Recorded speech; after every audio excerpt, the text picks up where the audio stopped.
आंख खुली भला दिखा दे, नहीं देखना। जब हम स्वीकृति दे देंगे, अच्छा देख लो, तो ऐसे देख लो, घूम जाएंगे, देख लेंगे। नेत्रेंद्री मन के साथ नहीं रूप देख सकती जब तक हम नहीं चाहेंगे। श्रवणेंद्री मन के साथ तब तक शब्द नहीं सुन सकती जब तक हम नहीं चाहेंगे। ऐसे हर इंद्री तब तक भोग नहीं भोग सकती जब तक हम नहीं चाहेंगे। ब्रह्मचारी को विषय भोग जहर है ऐसा मानना चाहिए। जैसे कितनी भी सुंदर खीर हो और कोई हमारे कान में आकर विश्वसनीय कह दे इसमें जहर पड़ा है, तो हम बिल्कुल नहीं खाएंगे। हमारे शास्त्र कह रहे हैं, महर्षि जन कह रहे हैं कि ये विषय भोग जहर है, महान विषय है, ये पूरे जीवन को नष्ट कर देता है। ये जब ज्ञान हो तो उसका फल है विरति। जब हमें ज्ञान हो गया तो उससे हमें वैराग्य होना चाहिए। ब्रह्मचर्य में अपने आप एक उन्माद है। थोड़ा अंगूर, मीठे संतरा, सेव, अनार, ये स्वास्थ्यवर्धक वस्तुएं आप ले सकते हैं, लेकिन ऐसे वस्तु जो आपके ब्रह्मचर्य को नष्ट करे, ये पहले भोजन छोड़े। तो सबसे पहली बात है, अब जब कहते हैं तो कोई समझ नहीं रहा, ब्रह्मचर्य की रक्षा की है। ब्रह्मचर्य बहुत बड़ा अमृत तत्व है। ये मूर्खता के कारण लोग इसे ध्यान नहीं देते हैं। एक ने तो कहा कि संसार में भी यही सुख है, तुम भी उसमें भी कह रहे हो कि ऐसा। हम भाई तुम्हें सुखी करने के लिए कह रहे, दुखी करने के लिए तो नहीं कह रहे ना। हम तुम्हारे दुश्मन नहीं है, तुम्हारे मित्र हैं। तुम्हारा मन तुम्हें गलत रास्ता दे सकता है, लेकिन हम तुम्हें गलत रास्ता नहीं दे रहे। गर्लफ्रेंड, बॉयफ्रेंड, आज ब्रेकअप, दूसरे के साथ फिर कल से, ये क्या है? ये क्या है? ये संस्कार है हमारी नई पीढ़ी के। इस पर इसलिए हमारा हृदय जल जाता है। आप लोग क्या कर रहे हो अपने जीवन के साथ? खिलवाड़ कर रहे हो। जब तुम ऐसे हो कि पानी ग्रहण करोगे तो तुम्हें प्रीति होगी अपने पति से, तुम्हें प्रीति होगी अपनी पत्नी से, तुम्हारा भाव बनेगा? बिल्कुल नहीं बनेगा। पूरी गृहस्थी चौपट, पूरा हमारा जीवन चौपट हो जाएगा। विश्व का कोई भी सुंदर भोग इतनी ताकत नहीं रखता कि मन से भी भोगने की इच्छा आ जाए। शरीर की तो बात जाने दो, मन से भी भोगने नहीं रखता। उनके बल से कह रहा हूं, उनके बल से कह रहा हूं, उनके द्वारा दी हुई शांति से कह रहा हूं, उनके द्वारा दी हुई शीतलता से कह रहा हूं। देखा है इसमें काम, देखा है क्रोध, देखा है इसमें, देखा है विकलता देखी है भोगों की, और इसमें कृष्ण कृपा भी देखी। जिन विषयों के लिए हृदय मचल जाता था, उन विषयों के सानिध्य में स्मरण भी नहीं आता कि ये भोगने की चीज है। ब्रह्मचर्य का नाश करता है। देखने से बदसूरत नजर आने लगे, चाहे जितना गोरा हो, चाहे जितना ऊपर से चिकनाहट लगाए हो, लेकिन उसके कपोल और नेत्र बदसूरत होंगे। चिकनाहट से मतलब नहीं है, एक आकर्षण होता है भागवती, होश में नहीं होगा। और 4 बजे जगो, जगने पर तत्काल आप बासी पानी पिए, तांबे के पात्र में रखा हुआ पानी, और लीटर 2 लीटर पिए। ऐसा ना करे अब एक गिलास में छोटा, कस के पीजिए। अगर उल्टी हो जाती तो और अच्छा है। आप पी के तो देखिए, वज्रासन में बैठकर जल पीजिए, फिर थोड़ा टहलिए, सोच जाइए। आप गृहस्थ हो, विरक्त हो, कोई भी हो, अगर आप शुद्ध ब्रह्मचर्य रहना चाहते, स्वप्न दोष से निपटना चाहते, तत्काल व्यायाम कीजिए। गुरुकुलों में इसीलिए बच्चों को रखा जाता था, चाहे राजा के हो चाहे प्रजा के हो। ब्रह्म ऋषियों के शासन में 20-25 वर्ष तक ब्रह्मचारी रहे। वृत्ति निवृत्ति मार्ग पर तो वैरागी बन गए, प्रवृत्ति मार्ग पर तो गृहस्थ में गए। कुछ समय तक गृहस्थ में रहने के बाद स्वतः पूर्वाभ्यास ब्रह्मचर्य का उनका जागृत हो जाता, और वो चौथी अवस्था तक भगवत साक्षात्कार कर ही लेते, क्योंकि नींव बड़ी मजबूत थी। हर देश से महान भारत देश को क्यों कहा गया? ऐसा भी है कि अन्य देश स्वीकार किया जाता है कि हमसे धनी है, स्वीकार किया जाता है कि वैज्ञानिक तत्वों में भी हमसे आगे हैं, पर भारत को महान धर्मशाली देश कहा गया है। कोई भी किसी भी देश का धर्म गुरु हो, हमारे देश में आएगा, हमारे ऋषियों के सूत्रों से ही अपने धर्म को पुष्ट करेगा। साख का मूल जड़ भारत धर्म का है। कहीं भी हो, कहीं भी देख लो, चाहे जिस देश का नाम लो, कहीं न कहीं किसी भारत के ब्रह्म ऋषि की छाप लेकर के डोल रहा है। अगर साधु आसन में नहीं बैठता, साधु व्यायाम प्राणायाम नहीं करता, साधु अपने शरीर को थकाता नहीं है, तो ब्रह्मचर्य नहीं रह सकता पक्का।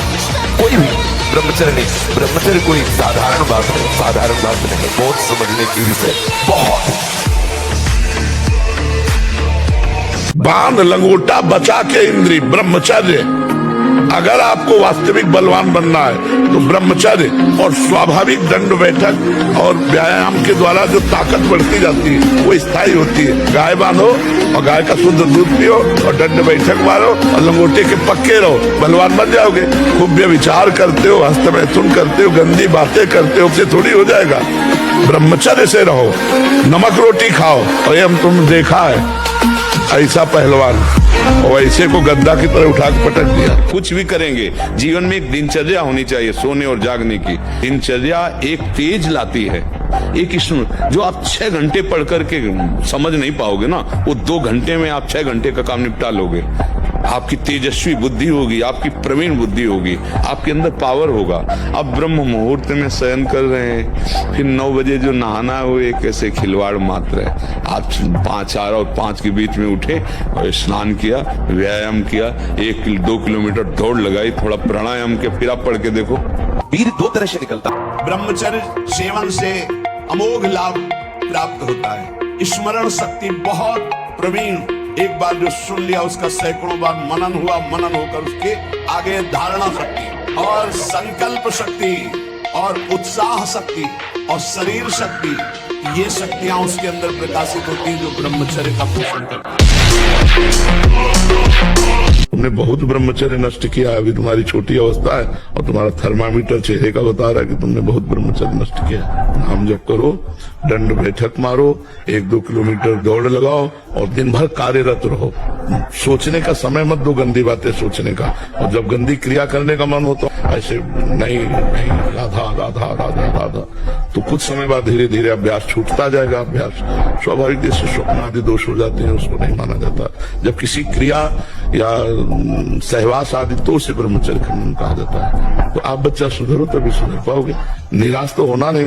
एक बार छलांग लगाई 4 महीने गए, एक बार लगाओ 6 महीने पहुंचो, फिर दूसरी बार 8 महीने, फिर साल भर, निराश तो नहीं होना ना। जैसे हमें जानकारी है कि हमको ये करना चाहिए और ये नहीं करना चाहिए, पर हम सुख की लालसा से इतना परास्त हो जाते हैं कि जो नहीं करना चाहिए वो कर बैठते हैं और जो करना चाहिए वो नहीं कर पाते हैं। तो इसकी पूर्ति के लिए हमें बल चाहिए, अध्यात्म बल, और अध्यात्म बल मिलता है नाम जप से। जितना अधिक नाम जप करेंगे उतना ही आपके अंदर ये बल आएगा कि जो नहीं करना है वो नहीं करना है और जो करना है वो करना है। अगर हमारी किडनी नहीं खराब होती ना, जब हमारी किडनी पूर्णतया खराब हो गई, हमें एक संत थे जो किडनी जिनकी फेल थी, उन्होंने कहा अगर अब आप व्यायाम करते तो फट जाएगी क्योंकि वो फूल चुकी है। उस दिन से व्यायाम बंद किया, नहीं जब से सुधी संभाला हो 45 मिनट। ब्रह्मचर्य ऐसे थोड़ी रह जाता है कि ऐसे खाओ पियो ब्रह्मचारी रह जाओ, नहीं। 45 मिनट व्यायाम करके पूरे वृंदावन की परिक्रमा करके अपने ठाकुर की सेवा गुरु जी की 2 बजे प्रसाद पाते थे। मांग करना है, ध्यान देकर सुनिए। सबसे पहला कार्य उसकी दिनचर्या में, चाहे बच्चा हो चाहे जवान हो या जो कोई भी हो, सूर्य उदय के पहले रात्रि के चौथे प्रहर में ही जाग जाना चाहिए। अपने तो अर्धरात्रि के बाद ही जाग जाएंगे। चौथे प्रहर में प्रातः 4 बजे बिल्कुल जग जाना चाहिए। और जो 8-10 बजे तक सोता है वो कोई भी हो ब्रह्मचारी रह ही नहीं सकता, ब्रह्मचर्य रह ही नहीं सकता। वो स्वप्न दोष का शिकार होगा, वो नाना प्रकार की कुचेष्टाओं का शिकार होगा पक्का। क्योंकि बुद्धि को सत्य प्रकाश की तरफ प्रेरित करने वाले भगवान भुवन, बहुत ध्यान देने योग्य बात है कि ये आयुर्वेदिक औषधि ले लेते हैं, ये ले लेते हैं तो आपकी गति गलत है, इसलिए पावर जाएगा औषधियों का, गलत ढंग से ही प्रयोग हो जाएगा। कोई भी ऐसा वैद्य समर्थ नहीं है जो तुम्हें इस हस्त क्रिया को रोकने की औषधि दे दे। बहुत सुंदर बात है, तुम्हें कोई ब्रह्मचारी बना सके ऐसी कोई औषधि नहीं। एकमात्र मन को प्रभु में लगाकर नाम जप करो और जो संयम बताया जा रहा है वैसा करो, सब ठीक हो जाएगा, सब ठीक हो जाएगा। तुम समर्थ बन जाओगे अपनी इंद्रियों को रोकने के लिए। उपासक पहले और पुष्टता जिसे बल कहते हैं वो तुम्हारे वीर्य में होती है। जिसको तुम खिलवाड़ समझते हो वो खिलवाड़ नहीं, तुम्हारी जीवनी शक्ति है। यदि संयम से ब्रह्मचर्य से रहो तो ना उतनी घी में ताकत है, ना दूध में ताकत है, ना किसी भी पदार्थ में ताकत जो तुम्हारे ब्रह्मचर्य में ताकत है। आज हम स्कूल के बच्चे खड़े थे तो बच्चों को दुलार करते हैं, जैसे स्कूल के बच्चे आए ना, एक शब्दावली जरूर बोलते हैं उनसे, जैसे छोटे बच्चे कुछ उपदेश करते हैं। 2 लाइन बोला था, उसी में पूरा अध्यात्म है। छोटे बच्चों को या विद्यार्थियों को सबसे पहले ब्रह्मचर्य पर दृष्टि देनी चाहिए। सबसे पहले अगर ब्रह्मचर्य सुरक्षित है तो स्मृति, शरीर बल, सब बल जागृत हो जाएंगे। ब्रह्मचर्य पर अपने बच्चों को शिक्षा देनी चाहिए, बिल्कुल मित्रवत बैठाल कर। आप यदि गलत क्रिया नहीं कर रहे हैं और आपका पेट साफ है तो विश्वास मानो, ये ब्रह्मचर्य वो चीज नहीं कि स्वाभाविक नष्ट होती जाए। जिनको ये है कि होती है, तो यदि 8 दिन में आपने नष्ट किया है और अब आप रोकना चाहते हैं तो वर्षों आप नहीं रोक सकते। वो 8 दिन 10 दिन के अंतर्गत नष्ट होगा, स्वाभाविक नष्ट होगा। अगर आप छेड़ेंगे नहीं तो धीरे धीरे अंतराय बनता चला जाएगा, एक दिन आप ब्रह्मचारी हो जाएंगे। अगर आप कोई ऐसी गलत क्रिया करते हैं, गलत आहार करते हैं, तो ही ऐसा है। नहीं, ये कोई ऐसी नहीं कि स्वाभाविक प्रवाहित होता रहे, ऐसा नहीं। और जब ब्रह्मचर्य, ऐसा कैसे हो सकता है? बल है ना, अध्यात्म बल, शारीरिक बल की बात नहीं कहते। ऐसा कैसे हो सकता है? यदि एक बार ऐसा हुआ तो 1000 बार मैं प्रयास करूंगा और इस पर विजय। वो मतलब जिद्दी स्वभाव, एक निष्ठा उसी से आती है, उसी से। पहले खेती जोतते थे ना किसान, एक पार वाला होता था और पूरे खेत को उसी से जोतला है, बलवान होते हैं। 2 लीटर मठा और 8 रोटी पाए, बैल की जैसी ताकत। अगर बैल को नाथ पकड़ के रोक ले तो वो वही खड़ा हो जाए।